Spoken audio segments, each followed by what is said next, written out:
Saudara-saudari yang terkasih dalam Kristus, hari ini kita memperingati Santo Maximilianus Maria Kolbe, seorang imam Polandia yang merelakan diri menggantikan seorang yang lebih muda untuk dibunuh pada zaman Hitler di Polandia.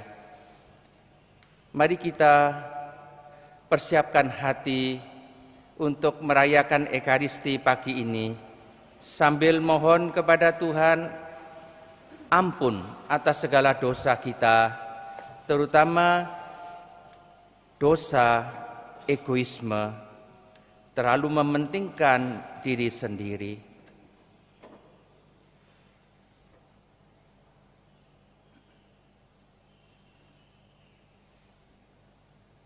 Saya mengaku kepada Allah yang Maha Kuasa dan kepada saudara sekalian bahwa saya telah berdosa dengan pikiran dan perkataan, dengan perbuatan dan kelalaian. Saya berdosa, saya sungguh berdosa. Oleh sebab itu saya mohon kepada Santa Perawan Maria, kepada para malaikat dan orang kudus, dan kepada saudara sekalian, supaya mendoakan saya pada Allah Tuhan kita. Semoga Allah yang Maha Kuasa mengasihani kita, mengampuni dosa kita, dan mengantar kita ke hidup yang kekal. Tuhan kasihanilah kami. Kristus kasihanilah kami. Tuhan kasihanilah kami.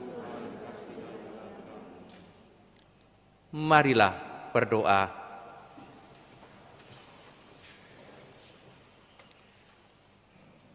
Allah Bapa Maha Pengasih, dengan kekuatan-Mu, Santo Maximilian Maria Kolbe telah menghadapi derita martir dan mengorbankan nyawa demi kehidupan seorang saudara dalam Kristus. Pandanglah kelemahan kami dan berilah kami kekuatan agar dapat menjadi saksi kebenaran dan cinta kasih-Mu dalam hidup dan mati kami. Dengan pengantaran Yesus Kristus Putra-Mu Tuhan kami, yang hidup dan berkuasa bersama Dikau dalam persatuan Roh Kudus, Allah sepanjang segala masa.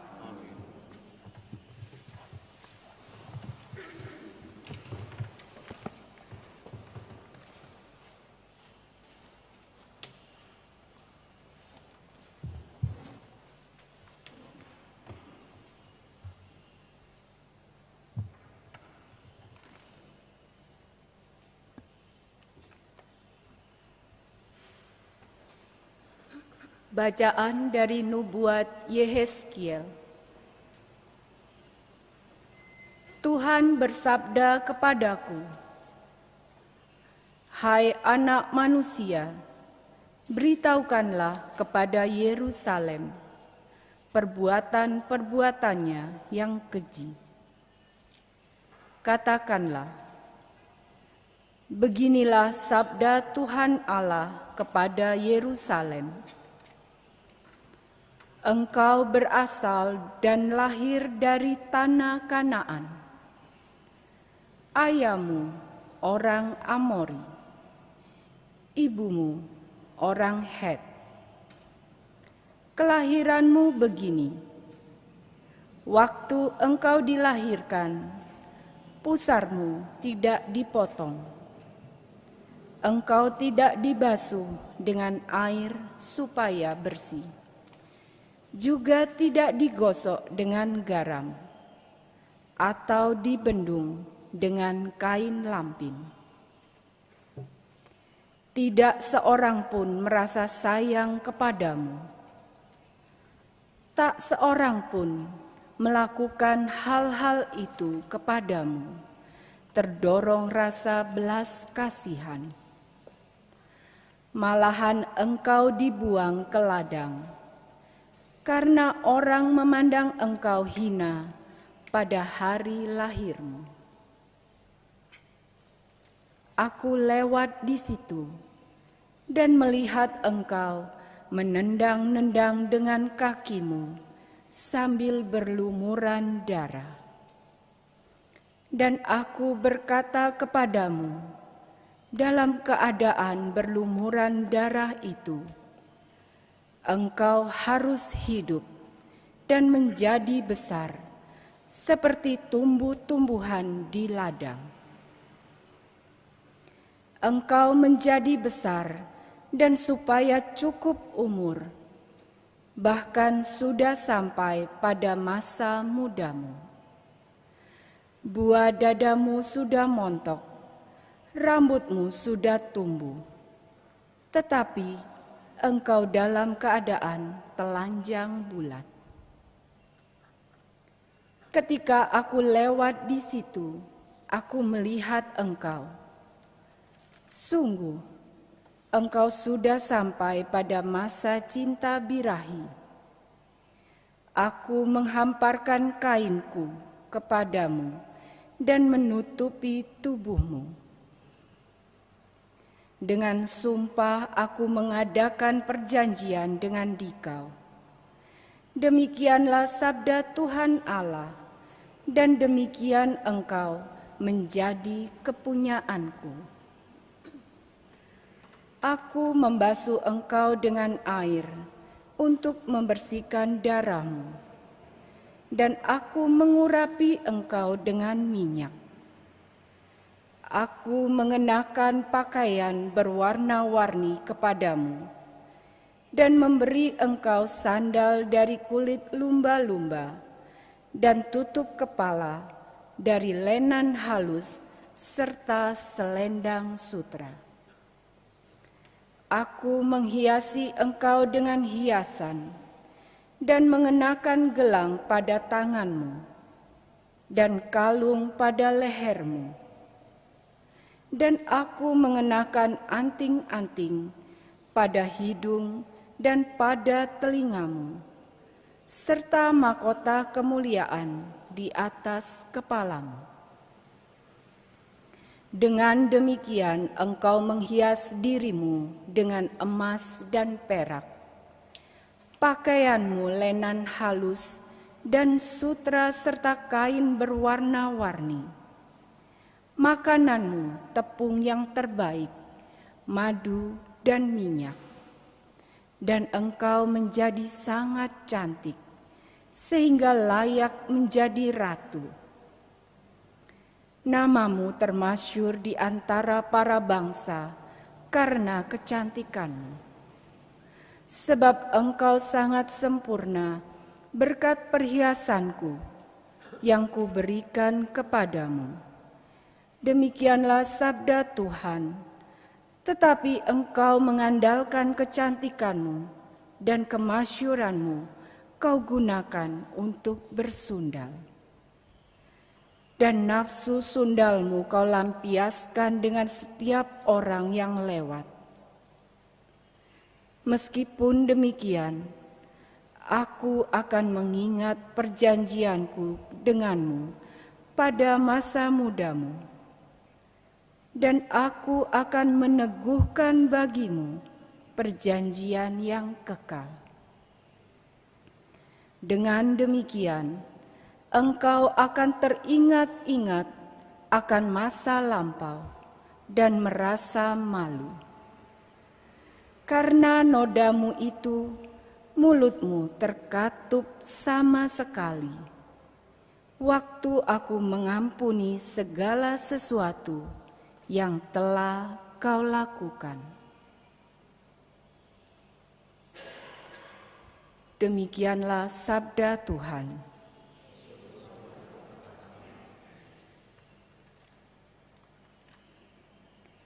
Murkamu telah surut dan aku terhibur.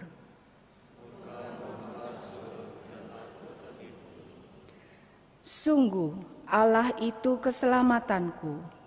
Aku percaya dengan tidak gemetar, sebab Tuhan Allah itu kekuatan dan mazmurku. Ia telah menjadi keselamatanku. maka kamu akan menimba air dengan kegirangan dari mata air keselamatan. Murkaku telah surut dan aku terhibur. Bersyukurlah kepada Tuhan, panggillah namanya. Beritahukanlah karyanya di antara bangsa-bangsa. Memasyurkanlah bahwa namanya tinggi luhur. Murkaku telah surut dan aku terhibur. Bermasmurlah bagi Tuhan, sebab mulialah karyanya. Baiklah hal ini diketahui seluruh bumi. Berserulah dan bersorak-sorailah, hai penduduk Sion. Sebab Yang Maha Kuasa, Allah Israel, agung di tengah-tengahmu. Murkaku telah surut dan aku terhibur.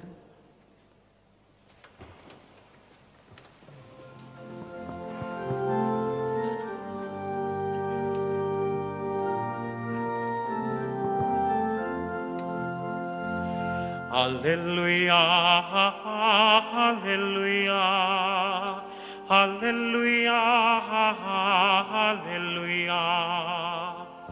Haleluya, haleluya, haleluya, haleluya. Sambutlah pewartaan ini sebagai sabda Allah, bukan sebagai perkataan manusia. Haleluya, haleluya, haleluya, haleluya, haleluya, haleluya, haleluya, haleluya. Tuhan sertamu. Inilah Injil Yesus Kristus menurut Matius. Pada suatu hari, datanglah orang-orang Farisi kepada Yesus untuk mencobai Dia. Mereka bertanya, apakah diperbolehkan orang menceraikan istrinya dengan alasan apa saja? Yesus menjawab, tidakkah kalian baca bahwa Ia yang menciptakan manusia sejak semula menjadikan mereka pria dan wanita? Dan Ia bersabda, sebab itu pria akan meninggalkan ayah dan ibunya dan bersatu dengan istrinya, sehingga keduanya itu menjadi satu daging. Demikianlah mereka itu bukan lagi dua, melainkan satu. Karena itu, apa yang telah dipersatukan Allah tidak boleh diceraikan manusia. Kata mereka kepada Yesus, jika demikian mengapa Musa memerintahkan untuk memberi surat cerai jika orang menceraikan istrinya? Kata Yesus kepada mereka, Musa mengizinkan kalian menceraikan istrimu, tetapi sejak semula tidaklah demikian. Tetapi aku berkata kepadamu, barang siapa menceraikan istrinya kecuali karena zina, lalu kawin dengan wanita lain, ia berbuat zina. Maka murid-murid berkata kepada Yesus, jika demikian halnya hubungan antara suami dan istri, lebih baik jangan kawin. Akan tetapi Yesus berkata kepada mereka, tidak semua orang dapat mengerti perkataan ini, hanya mereka yang dikaruniai saja. Ada orang yang tidak dapat kawin karena ia memang lahir demikian dari rahim ibunya. Dan ada orang yang dijadikan demikian oleh orang lain. Dan ada orang yang membuat dirinya demikian karena kemauannya sendiri. demi kerajaan surga. Siapa yang dapat mengerti, hendaklah ia mengerti. Demikianlah Injil Tuhan.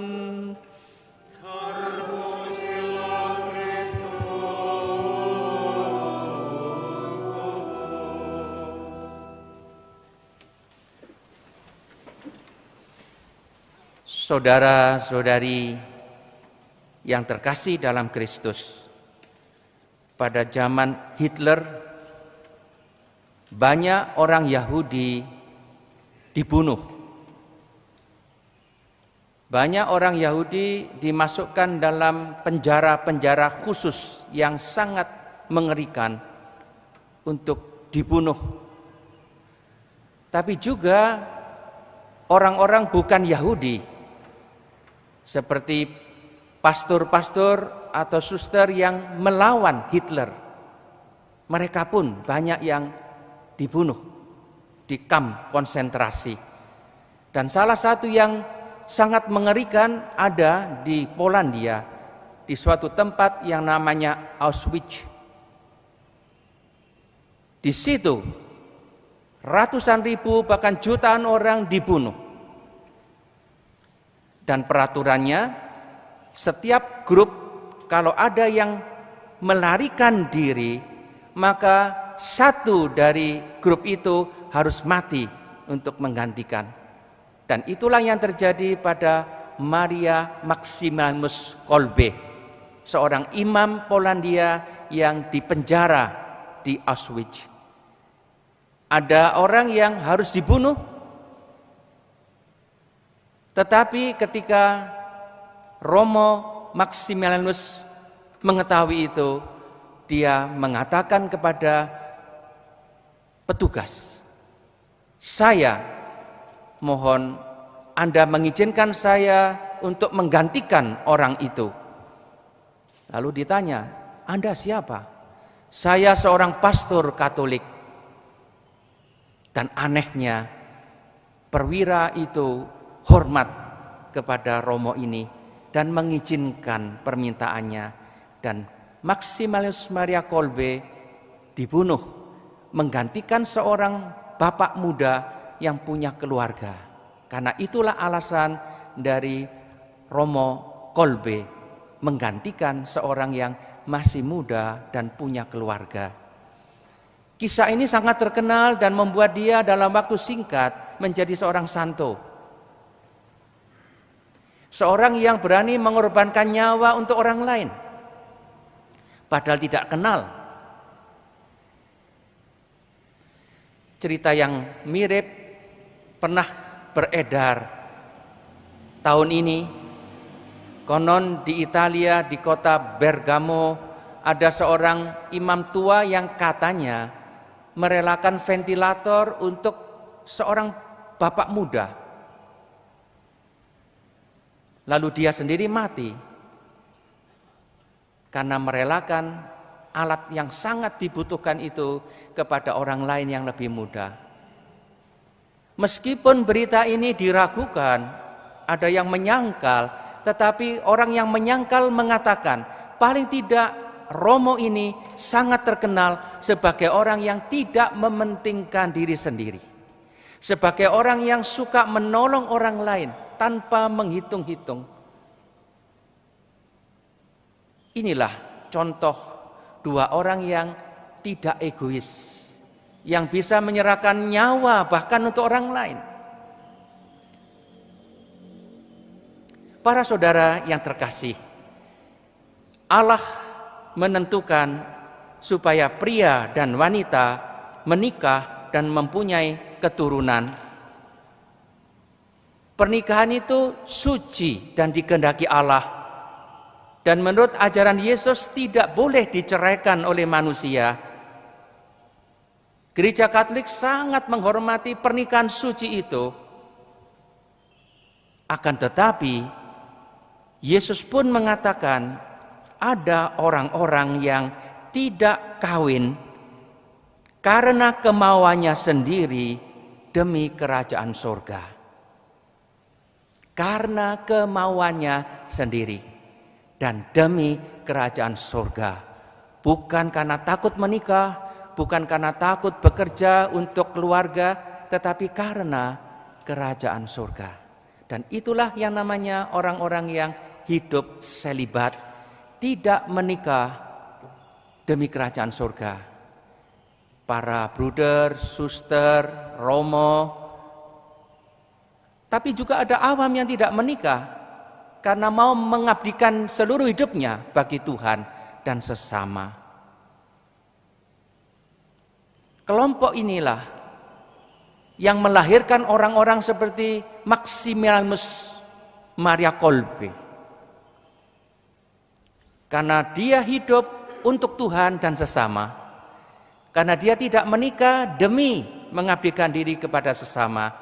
Dan itu salah satu mengapa Gereja Katolik masih berpegang teguh bahwa mereka yang mau menjadi imam harus mau tidak menikah. Kita berdoa semoga dalam gereja masih ada banyak orang-orang seperti Romo Kolbe yang karena tidak kawin pengabdiannya jauh lebih total, yang berani berkorban dan tidak mementingkan diri sendiri, apalagi karena jabatannya. Kita berdoa semoga banyak mereka, suster, bruder, imam, uskup, siapapun yang tidak kawin demi kerajaan surga, sungguh-sungguh menghayati panggilan itu, supaya mereka memang tidak egois, tetapi sungguh secara total mengabdi Allah dan gereja. Semoga banyak romo-romo Maria Kolbe zaman sekarang. Amin.